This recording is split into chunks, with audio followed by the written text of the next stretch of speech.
एक छोटे से गांव में अजय अपनी पत्नी कविता और 2 छोटे बच्चों के साथ रहता था। अजय मेहनत मजदूरी करके अपना गुजारा करता था। उसे मजदूरी बहुत कम मिलती थी और महंगाई बहुत ज्यादा थी, इसलिए उसके घर पर दिन में एक ही बार खाना बनता था। वह कभी कभी रूखी रोटी खाकर ही अपना गुजारा करता था। एक बार झाड़ों के दिनों में अजय की पत्नी बोली, झाड़े आ गए हैं।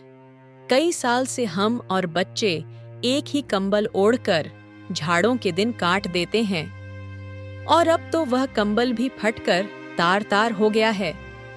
इस बार तुम नया कंबल ले आओ। अब उस पुराने फटे कंबल में ठंड नहीं रुकती है। बच्चों को ठंड से कांपते हुए देखकर रोना आता है। बच्चों को देखकर तो मुझे भी रोना आता है। मैं एक बदनसीब बाप हूं जो घर में एक कंबल भी नहीं ला सकता। कविता, तुम तो जानती हो मेरी रोज की कमाई से हमारे घर का गुजारा बहुत मुश्किल से हो पाता है। ऐसे में मैं कंबल कहां से ला सकता हूं? एक कंबल की कीमत कम से कम 100 रुपए होगी और मैं दिन में बड़ी मुश्किल से ही 10 रुपए कमा पाता हूं। मेरे पास 50 रुपए हैं। ये 50 रुपए मैंने बड़ी मुश्किल से जमा किए हैं।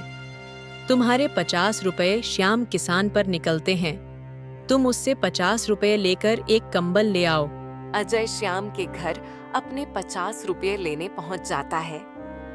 श्याम अपने घर के बाहर दरवाजे पर बैठा हुआ होता है।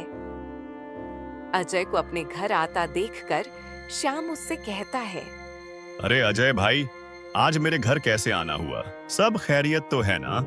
हाँ भैया, ऊपर वाले का शुक्र है। दरअसल मैं तुम्हारे पास अपने उधार दिए हुए 50 रुपये लेने आया हूं। मुझे कंबल लाना है। बगैर कंबल के रात काटनी मुश्किल हो जाती है। अजय भाई, तुम्हारा दुख मैं समझ सकता हूँ, लेकिन मेरी परिस्थिति भी कुछ सही नहीं है। इस समय घर में एक पैसा भी मौजूद नहीं है। तुम अपने 50 रुपए फिर कभी ले जाना। उतने में ही श्याम की पत्नी आ जाती है। तुम अजय भाई के पैसे क्यों नहीं देते हो? ऐसे जाड़े भरी रात बगैर कंबल के कैसे काटते होंगे? अजय भाई, मेरे पास ये 30 रुपये हैं, तुम इन्हें ले लो। बचे हुए 20 रुपये हम तुम्हें बाद में दे देंगे। अजय रुपए 80 लेकर बनिया की दुकान पर कंबल लेने जाता है।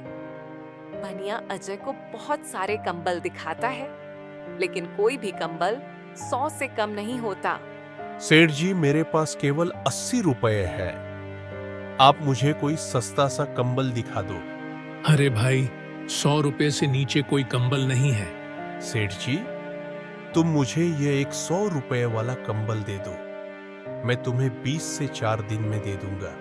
हम ऐसे कंगालों को उधार नहीं देते। कौन पीछे पीछे फिरे? जाओ, अपनी राह लो। 1 घंटा खराब करवा दिया। जेब में रूपल्ली है नहीं और कंबल लेने चला है 100 रुपए वाला। बेचारा अजय सेठ की बात सुनकर निराश होकर घर की ओर निकल जाता है। रास्ते में वह सोचने लगता है, कितनी हैरानी की बात है। मैं सारे दिन काम करता हूं, उस पर भी घर में कोई आराम का साधन नहीं है। गर्मियों में गर्मी से परेशान रहते हैं और जाड़े में ठंड से परेशान रहते हैं, और ना ही कभी पेट भर खाना मिल पाता है। ऐसी जिंदगी जीने से क्या फायदा जब मैं अपने बच्चों को सुख नहीं दे सकता। बेचारी कविता ने घर से चलते समय कहा था कि कंबल जरूर लेकर आना। अब मैं क्या जवाब दूंगा उसको? बेचारी मेरी वजह से कितनी परेशानियों का सामना कर रही है। अब मैं क्या करूं? कहां जाऊं? तभी अजय को ठंड से कांपता हुआ एक बूढ़ा आदमी दिखाई देता है, जो किसी गहरी सोच में डूबा हुआ आसमान की तरफ देख रहा था। तभी अजय को ठंड से कांपता हुआ एक बूढ़ा आदमी दिखाई देता है, जो किसी गहरी सोच में डूबा हुआ आसमान की तरफ देख रहा था। उस बूढ़े आदमी को देखकर ऐसा मालूम हो, मैं कितना निर्दयी हूं। बेचारे उस बुजुर्ग आदमी को ठंड में सिकुड़ते हुए छोड़ आया। कहीं वो बूढ़ा आदमी ठंड से मर ना जाए। पता नहीं उसने कुछ खाया होगा भी या नहीं। कितना बुरा होगा अगर मैं उसे इस हालत में छोड़कर चला गया। मुझे उसकी मदद करनी चाहिए। फिर अजय वापस उस बूढ़े आदमी के पास गया। उस आदमी को ठंड से कांपता हुआ देखकर अजय को उस पर तरस आ गया। फिर वह उस आदमी से बोला, बाबा, आप इतनी ठंड में यहाँ क्यों बैठे हैं? क्या आपको कोई मदद चाहिए? बेटा, मदद तो मुझे चाहिए, लेकिन तुम मेरी क्या मदद करोगे? तुम्हारे कपड़े तो खुद तुम्हारी कहानी बता रहे हैं। बाबा, मेरे बस का हुआ तो मैं आपकी मदद जरूर करूंगा। ज्यादा ना सही तो थोड़ी बहुत तो कर ही दूंगा। बेटा, मैंने एक सूदखोर से ब्याज पर 70 रुपए लिए थे, लेकिन मैं समय पर उसके पैसे नहीं दे पाया। इसलिए उसने मुझसे मेरा घर छीन लिया और मुझे बेघर कर दिया। मेरे पास इतने पैसे नहीं है कि मैं उस सूदखोर के पैसे देकर अपना घर वापस ले सकूं। ना ही मुझसे अब कोई काम होता है जो उसके पैसे कमा कर दे सकूं। बाबा, आपके बच्चे नहीं हैं? बेटा, मेरे 2 लड़के हैं। मैंने उन्हें दिन रात मजदूरी करके पढ़ाया था। जब उनकी नौकरी लग गई तो वह मुझे छोड़कर शहर चले गए। वहां जाकर उन्होंने अपना घर बसा लिया और मुझे भूल गए। एक दिन आए थे दोनों। बेटा, मेरे 2 लड़के हैं। मैंने उन्हें दिन रात मजदूरी करके पढ़ाया था। जब उनकी नौकरी लग गई तो वह मुझे छोड़कर शहर चले गए। वहां जाकर उन्होंने अपना घर बसा लिया और मुझे भूल गए। एक दिन आए थे दोनों भाई मुझसे मिलने नहीं, बल्कि मेरी जमीन बेचने। बड़ा बेटा कह रहा था कि पिताजी, मुझे शहर में बिजनेस शुरू करना है, इसलिए मुझे पैसों की बहुत ये कहते कहते वो बूढ़ा आदमी रोने लगा। अजय ने किसी तरह उन्हें चुप कराया। बाबा, मेरी पत्नी मेरा इंतजार कर रही होगी। मैंने आज उससे वादा किया था कि आज मैं कंबल लेकर आऊंगा, लेकिन मैं उसके लिए कंबल तो न ला सका। इसलिए अब तुम एक काम करो, ये पैसे तुम ले लो। इन पैसों की मुझसे ज्यादा तुम्हें जरूरत है। हमारे पास कंबल ना सही घर तो है, तुम्हारे पास तो वह भी नहीं है। अगर तुम और ज्यादा देर घर से बाहर रहे तो तुम्हारी हालत बिगड़ सकती है। इसलिए यह पैसे तुम उस सूदखोर को दे देना और उससे अपना घर वापस ले लेना। फिर वह आदमी अजय से 70 रुपए ले लेता है और अजय से कहता है, बेटा, तुम सच में बहुत नेक और अच्छे इंसान हो। आज जब तुम खुद अपनी परेशानियों में डूबे हुए थे, तब भी तुमने बिना किसी स्वार्थ के मेरी मदद की। ये वो गुण है जो किसी सच्चे इंसान में होता है। ईश्वर तुमसे हमेशा खुश रहे। तुम्हें इसका कोई अच्छा फल जरूर मिलेगा। मैं दुआ करता हूं कि तुम्हारी जिंदगी में कभी कोई कमी ना आए और तुम्हें हर खुशी मिले। ईश्वर हर पिता को ऐसी नेक और समझदार औलाद दे जो किसी के काम आ सके। तुम जैसी औलाद किसी भी बाप के लिए बड़े ही गर्व की बात होती है। वो बुजुर्ग आदमी अजय को बहुत दुआ देता है और फिर वहां से चला जाता है। अजय को उस बुजुर्ग आदमी की मदद करके आज बहुत खुशी मिल रही थी, लेकिन दूसरी ओर उसे दुख भी था, क्योंकि वह अपनी पत्नी के लिए कंबल नहीं ला सका। लेकिन उसे इस बात की तसल्ली भी थी कि उसने खुद की गरीबी के बावजूद एक नेकी का काम किया है। यह सोचते सचते अजय भी अपने घर चला जाता है। जैसे ही उसकी पत्नी अजय को देखती है तो वह उससे कहती है, मैं कब से तुम्हारा इंतजार कर रही थी। तुम्हारी रात देखते देखते मेरी आंखें दुख गईं। दिल में अजीब अजीब ख्यालात आ रहे थे कि कहीं कोई अनहोनी ना हो गई हो। कविता, तुम भी जरा जरा सी बातों की चिंता करने लगती हो। अरे, जब आदमी घर से बाहर होता है तो समय लग ही जाता है। मैं श्याम के पास गया था पैसे लेने, लेकिन उसने पैसे देने से इनकार कर दिया। पर उसकी पत्नी ने हमारी मजबूरी देखकर 30 रुपए दे दिए थे। क्या? बस 30 रुपए ही दिए हैं? तुम पूरे 50 रुपए लेकर क्यों नहीं आए? जब उधार लेने आया था तब तो बड़ा भला बन रहा था वो, और जब पैसे लौटाने का वक्त आया तो आनाकानी कर रहा है। तुम 10 बार उसके घर पैसे लेने चले गए, तब जाकर उसने तुम्हें 30 रुपए दिए हैं। अब न जाने 20 रुपए कब देगा। और कंबल का क्या हुआ? कविता मैं कंबल लेने गया था, लेकिन कोई भी कंबल 100 रुपए से कम नहीं था। मैंने बनिए से 20 रुपए उधार करने के लिए भी कहा, लेकिन उसने उधार देने से साफ इनकार कर दिया। आज के जमाने में कोई किसी को बिना कुछ फायदे के कोई चीज नहीं देता। अगर तुम उससे ब्याज पर 20 रुपए की उधारी करते तो वह तुरंत दे देता। लेकिन तुमने सही किया जो कंबल नहीं लाए। 20 रुपए की तो बात है, 10 से 5 दिन में इकट्ठे हो जाएंगे। लाओ रुपए 80, मैं उन्हें संभाल कर रख देती हूँ। जब कंबल लाओगे तो दे दूंगी। कविता उन रुपये 80 में से 70 मैंने एक बुजुर्ग आदमी को दे दिए। उसे पैसों की बहुत जरूरत थी। वह ठंड से कांप रहा था। अगर मैं उसकी मदद नहीं करता तो शायद वह जिंदा न रह पाता। फिर अजय ने विस्तार से सारी बात कविता को बताई। अजय की बात सुनकर कविता बोली, तुमने बहुत अच्छा किया जो रुपए 70 उस बुजुर्ग आदमी को दे आए। लेकिन तुम्हें पता होना चाहिए कि जो दिया घर की रोशनी के लिए होता है, उसे मंदिर में ले जाकर नहीं जलाया जाता। अब इस जाड़े भरी रात में हम अपने बच्चों को क्या उड़ाएंगे? भला इस गांव में कौन ऐसा आदमी है जो तुम्हारी 10 रुपए की भी मदद कर दे? तुम बिल्कुल सही कहती हो कविता। मैं तुम्हारी बात से पूरी तरह से सहमत हूं। लेकिन वह बेचारा बुजुर्ग आदमी हमसे ज्यादा मुसीबत का मारा था। तुम चिंता ना करो, ईश्वर ने चाहा तो हमारे कंबल का भी कहीं ना कहीं से इंतजाम हो ही जाएगा। चलो, तुम मेरे लिए खाना लगा दो, बहुत जोरों की भूख लगी है। आज तो घर का आटा भी खत्म हो गया है। 3 रोटी का आटा बचा हुआ था। 2 रोटी बच्चों ने खा ली और 1 रोटी मैंने आपके लिए रख दी। पर तुमने क्या खाया कविता? क्या तुम भूखी ही हो? मैंने भी बच्चों के साथ 1 आध निवाले खा लिए थे। फिर कविता अजय के लिए खाना लगा देती है। जैसे ही अजय खाना खाने बैठता है, उतने में ही कोई घर का दरवाजा खटखटाता है। कविता घर के बाहर जाकर देखती है तो एक बूढ़ी औरत खड़ी थी। वो कविता से कहती है, बेटी मुझ पर दया करो, मैंने कल से कुछ नहीं खाया है, इसलिए मेरी हालत बहुत खराब हो गई है और मेरे पास खाने के लिए कुछ भी नहीं है। कृपया मुझे कुछ खाने को दे दो। ईश्वर तुम्हारा भला करेगा। बहुत लोगों के घर के दरवाजे खटखटाए, लेकिन किसी ने ठंड की वजह से दरवाजा नहीं खोला।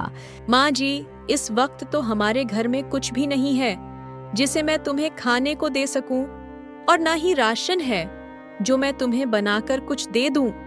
कविता की बात सुनकर बुजुर्ग महिला की उम्मीद टूट जाती है। उतने में ही अजय आ जाता है। वो बुजुर्ग महिला से कहता है, माता जी आप अंदर आ जाइए। ज्यादा देर घर के बाहर रहना सही नहीं है। ठंड बहुत ज्यादा पड़ रही है, आप बीमार हो सकती हो। अजय उस बुजुर्ग औरत को घर के अंदर ले आता है और फिर कविता से कहता है, कविता मेरे लिए तुमने जो एक रोटी बचाकर रखी थी, वो रोटी माता जी को दे दो। लेकिन स्वामी आप क्या खाओगे? आपने भी तो सुबह से कुछ नहीं खाया है।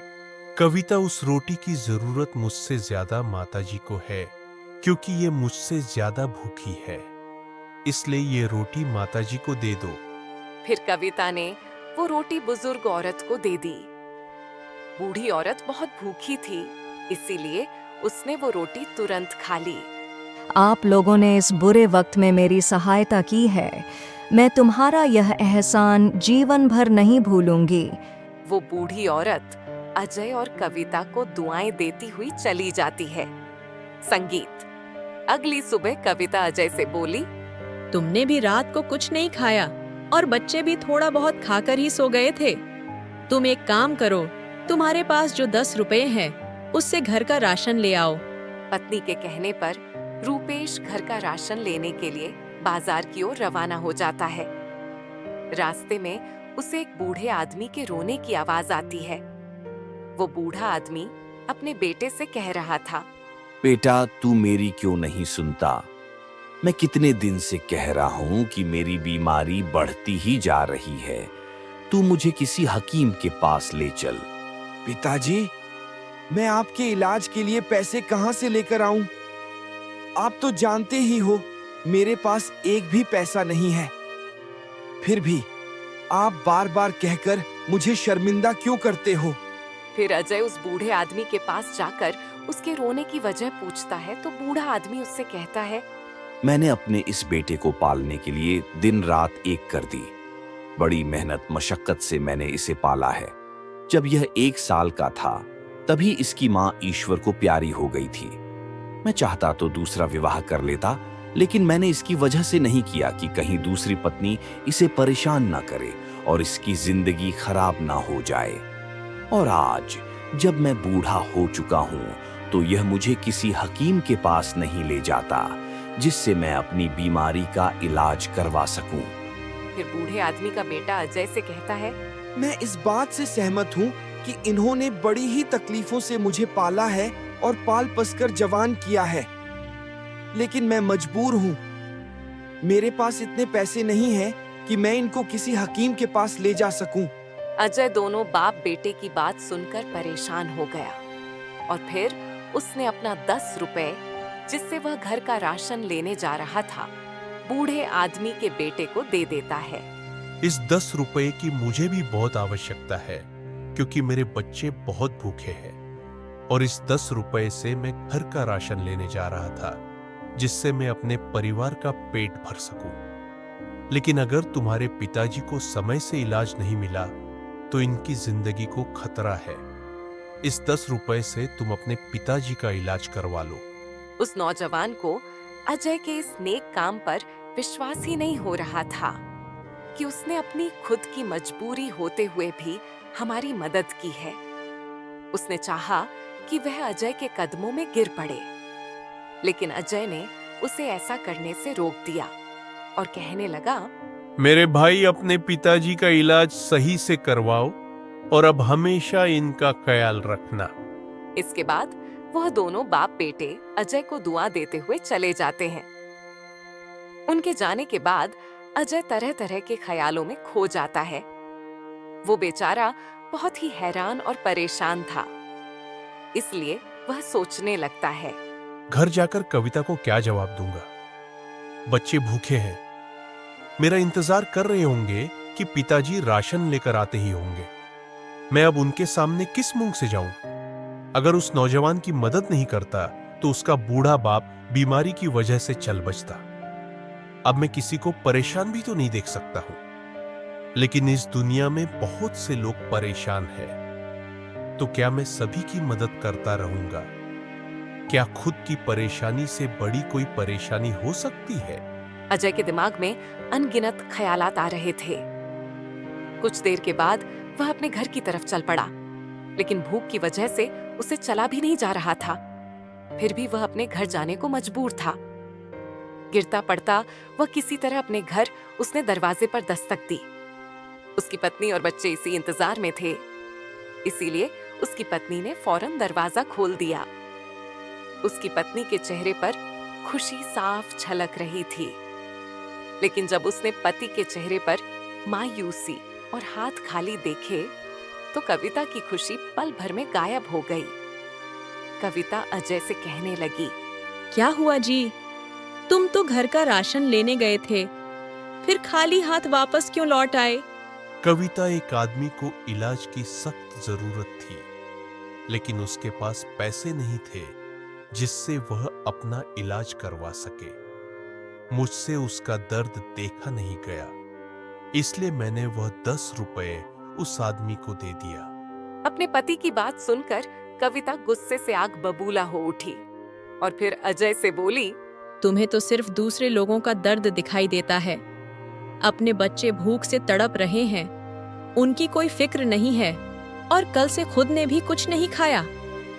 दूसरों को मुसीबत में देखकर उनकी मदद करते फिरते हो, लेकिन पता नहीं तुम्हें अपने बच्चों पर दया क्यों नहीं आती, क्यों उनका दर्द नहीं दिखाई देता।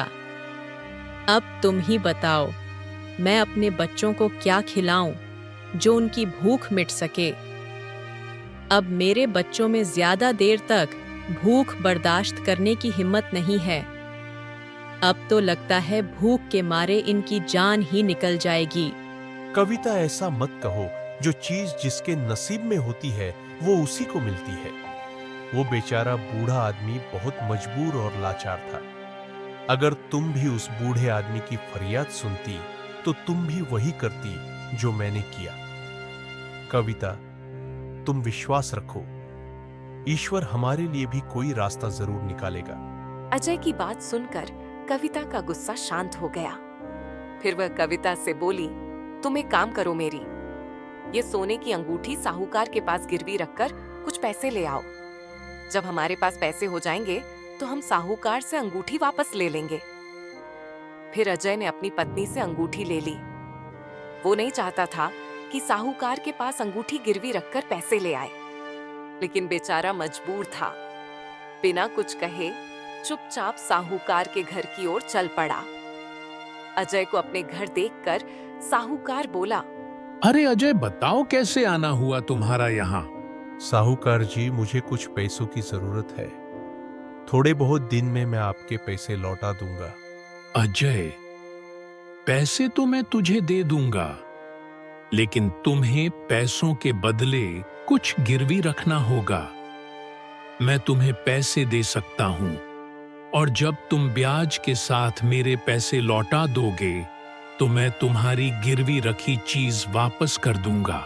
फिर अजय साहूकार को अपनी पत्नी की अंगूठी दे देता है।